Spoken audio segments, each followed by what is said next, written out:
बचपन के उस गरीब बच्चे से शर्त लगाई है, मैंने ख्वाब की खातिर अपनी नींद को आग लगाई है। बहुत मेहनत करी है, बहुत टूटे हैं, तब जाके रब ने ये नियामतें सजाई है।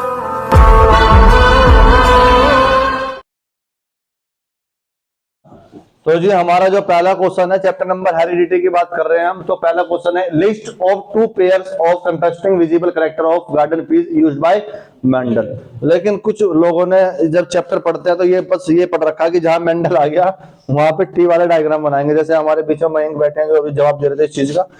तो ये जो क्वेश्चन है इसमें क्वेश्चन को समझो आप क्या कह रहा है। कह रहा है list of 2 pair of contrasting visible. कह रहा है एक आपको जब मेंडल आपको गार्डन पी में जो देखा गया एक ऐसे पेयर बताओ दो। तो पहला पेयर जो हमेशा अनुमान लेते हैं क्या लेते हैं बेटा, टोल और ड्वार्फ।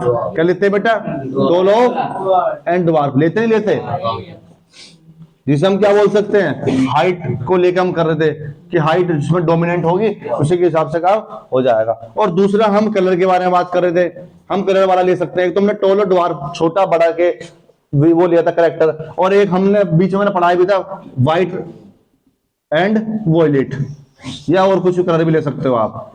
तो वो कह रहा है 2 ऐसे पेयर बनाने हैं जो आप मेंडल के एक्सपेरिमेंट में खुद भी आप यूज कर सकते हो। भाई एक तो टॉल और ड्वार्फ वाला दिया था उसने, और एक और आप कलर वाला दिया था व्हाइट एंड वॉयलेट, और दूसरा भी यूज कर सकते हो आप। तो जो हमारा जो सेकंड क्वेश्चन है वो है how inherited trait are determined in organisms. अब क्वेश्चन ये है कि आप लोग ये देखते हो कि इनहेरिटेड ट्रेट आया है, तो आप सोचोगे कि इसमें आपके एनसीईआरटी में डायग्राम है आरआर वाला जो सेकंड होता है, जैसे बोलते हैं डाइहेब्राइड ग्रोथ, है ना।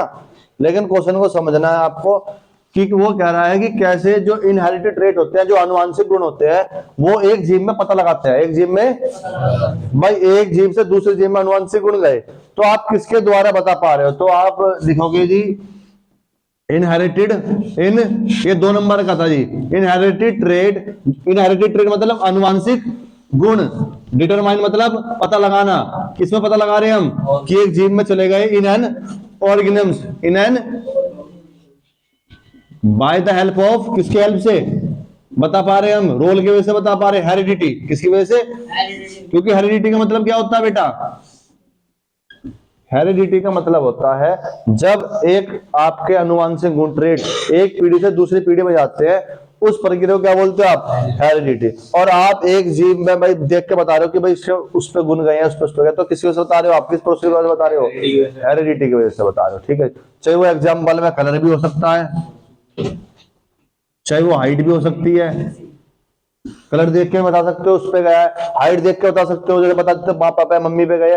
तो ये आनुवंशिक गुण आप बता पा रहे हो, किस वजह से बता पा रहे हो, हेरिडिटी की वजह से। किसकी वजह से जी, हेरिडिटी। हमारे पास जो क्वेश्चन है in human being the sex of newborn child depend on the father and not the mother.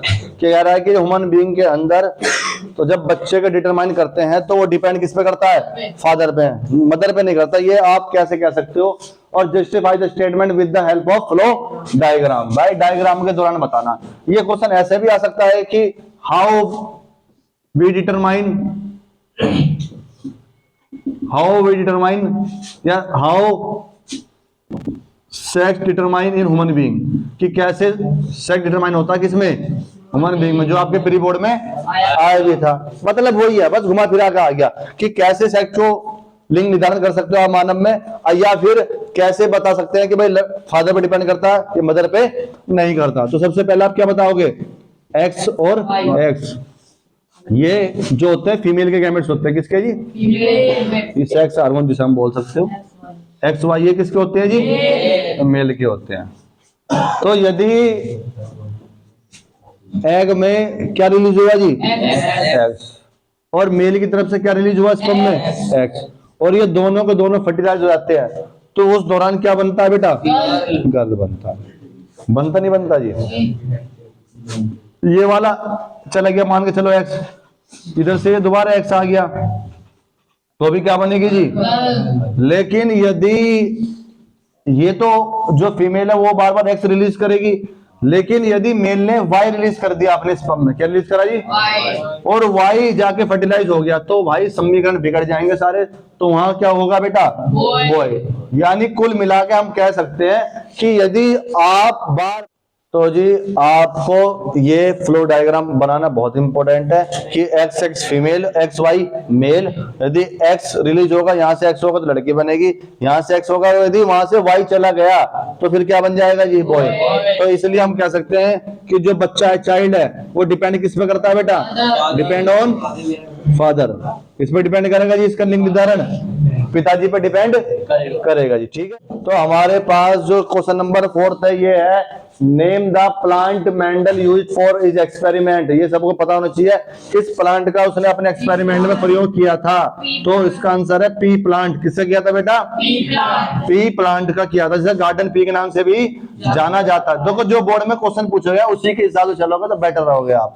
फिर कह रहा है which type of pregnancy was obtained by Mendel and F1 F2। किस प्रकार की पाई गई थी? एक तो टोल और दूसरी द्वार। पाई गई थी नहीं पाई गई थी? अब वो कह रहा है कि जब इन्हें क्रॉस करवाएंगे टोल और शॉर्ट, वो बतानी है आपको। या फिर सेकंड वाला क्वेश्चन देखते नीचे कि मेंडल ने अपने एक्सपेरिमेंट को कैसे बताया कि जो गुण होते हैं वो डोमिनेंट होंगे और कब रिसीसिव, यानी कब प्रभावी होंगे और कब अप्रभावी। जब भी डोमिनेंट और रिसीसिव वर्ड बोले आपको ट्रेट को, तो समझ जाना आपको जो डायग्राम बनाना कौन सा बनाना है? मोनोहाइब्रिड। क्या बनाना जी? वो कैसे बनाओगे? तो सबसे पहले आप टीटी लोगे। क्या लोगे बेटा? तो ये जो कैपिटल टी ली दैट मींस टोल। क्या इसका मतलब जी?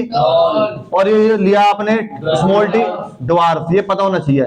तो जब यहां से कैपिटल टी क्रॉस करवाओगे और इसके स्मॉल टी से करवाओगे, देन फिर अगेन करवाओगे आप, फिर दोबारा ये कंडीशन बनेगी, फिर दोबारा करवाओगे आप, सेकंड वाले से करवाओगे आप दोनों का।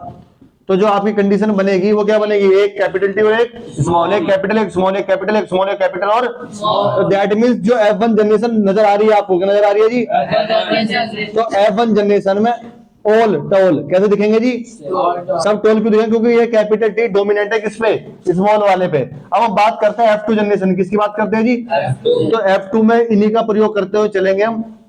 तो यहाँ पे हम ले लेंगे एक कैपिटल और एक स्मॉल, क्योंकि हमारी बनी गई थी प्रॉपर्टी एक कैपिटल और एक स्मॉल। तो कैपिटल कैपिटल से करेगा, कैपिटल स्मॉल से करेगा, स्मॉल से करेगा जी, और स्मॉल। जब आप F1 पेपर में बता दोगे, F2 पेपर बता दोगे तो 1 नंबर मिल गया। लेकिन आपको उसके बाद एक और चीज बतानी है।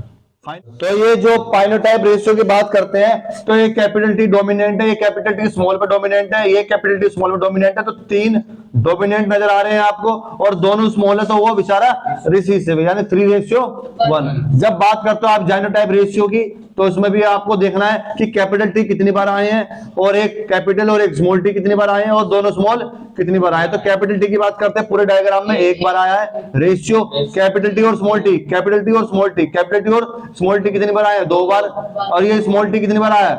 तो 1:2। हमारा जो नेक्स्ट क्वेश्चन है, 5th क्वेश्चन है, how do Mendel experiment show the trait are inherited independently. यदि आपसे पूछा जाए कि जो ट्रेट है वो डोमिनेंट और रिसीसिव कब हो गए, तो आप उसमें मोनोहाइब्रिड क्रॉस बना गाओगे पेपर में। लेकिन जब आपसे पूछे, ये वर्ड आपका बड़ा इंपॉर्टेंट है, बोर्ड में याद रखना कि आपके गुण इनहेरिटेड इंडिपेंडेंटली कब होंगे, तो दैट मींस आप इसमें यूज करोगे डाइहाइब्रिड क्रॉस। क्या यूज करोगे जी? Dihybrid cross. इस वर्ड के ऊपर ये सारा, और वहां लिखा जाए कि इनहेरिटेड कि आपके डोमिनेंट कब होगा और रिसीसिव कब होगा, दैट मींस वो मोनोहाइब्रिड है। तो जब हम डाइहाइब्रिड की बात करते हैं, तो राउंड को कैपिटल आर बोला है और ग्रीन को स्मॉल वाई बोला है, रिंकल को स्मॉल आर बोला है और येलो को कैपिटल वाई। तो यहां से कैपिटल आर लिया और यहां से स्मॉल वाई लिया, यहां से आपका स्मॉल आर है और यहां से कैपिटल वाई। तो जब मैंने मिलाऊंगा तो आर आर को एक साथ ले लिया मैंने, वाई वाई को। तो जब मैं F1 की बात करता हूँ, किसकी बात करूंगा? F1 की। तो F1 की बात करता हूं, तो ये जो आपका ये है, ये आर इस वाई से करेगा, फिर ये आर इस वाई से करेगा, फिर ये वाला आर इस वाई से करेगा और ये आर इस वाई से करेगा। ये 4 जो प्रणाली बनेगी वो आप F2 पे जाओगे। कहां पे लेके जाओगे? F2। और F2 पे जाओगे तो जो 4 1 2 3 4 इन्हें यहां लिखोगे और एक बार फिर आर की आर से करवाओगे और वाई की वाई से करवाओगे, फिर आर की आर से करवाओगे, वाई की आर की आर से। इस प्रकार से पूरी टेबल कंप्लीट करनी है आपको। उसका जो पाइनोटाइप रेशियो बनेगा वो क्या बनेगा बेटा? No ratio 3:1। तो जी हमारा जो नेक्स्ट क्वेश्चन है, 5th क्वेश्चन है, how do Mendel experiment show the trait are inherited independently. यदि आपसे पूछा जाए कि जो ट्रेट है वो डोमिनेंट और रिसीसिव कब हो गए, तो आप उसमें मोनोहाइब्रिड क्रॉस बना गाओगे पेपर में। लेकिन जब आपसे पूछे, ये वर्ड आपका बड़ा इंपॉर्टेंट है, बोर्ड में याद रखना, कि आपके गुण इनहेरिटेड इंडिपेंडेंटली कब होंगे, तो दैट मींस आप इसमें यूज करोगे डाइहेब्राइड क्रॉस। क्या यूज करोगे जी? डाइहेब्राइड क्रॉस। इस वर्ड के ऊपर ये सारा, और वहां लिखा जाए कि इनहेरिटेड, कि आपके डोमिनेंट कब होगा और रिसेसिव कब होगा, दैट मींस वो मोनोहाइब्रिड है। तो जब हम डाइहाइब्रिड की बात करते हैं तो राउंड को कैपिटल आर बोला है और ग्रीन को स्मॉल वाई बोला है, रिंकल को स्मॉल आर बोला है और येलो को कैपिटल वाई। तो यहां से कैपिटल आर लिया और यहां से स्मॉल वाई लिया, यहां से आपका स्मॉल आर है और यहां से कैपिटल वाई। तो जब मैंने मिलाऊंगा तो आर को एक साथ ले लिया मैंने, वाई को। तो जब मैं F1 की बात करता हूं, किसकी बात करूंगा? F1 की। तो F1 की बात करता हूं तो ये जो आपका ये है, ये आर इस वाई से करेगा, फिर ये आर इस वाई से करेगा, फिर ये वाला आर इस वाई से करेगा और ये आर इस वाई से करेगा। ये चार जो प्रणाली बनेगी वो आप F2 पे जाओगे। कहां पे लेके जाओगे? F2। और F2 पे जाओगे तो जो चार, 1 2 3 4 इन्हें यहां लिखोगे और एक बार फिर आर की आर से करवाओगे और वाई की वाई से करवाओगे, फिर आर की आर से करवाओगे, वाई की आर की आर से। इस प्रकार से पूरी टेबल कंप्लीट करनी है आपको। उसका जो पाइनोटाइप रेशियो बनेगा वो क्या बनेगा बेटा? No ratio, 3:1।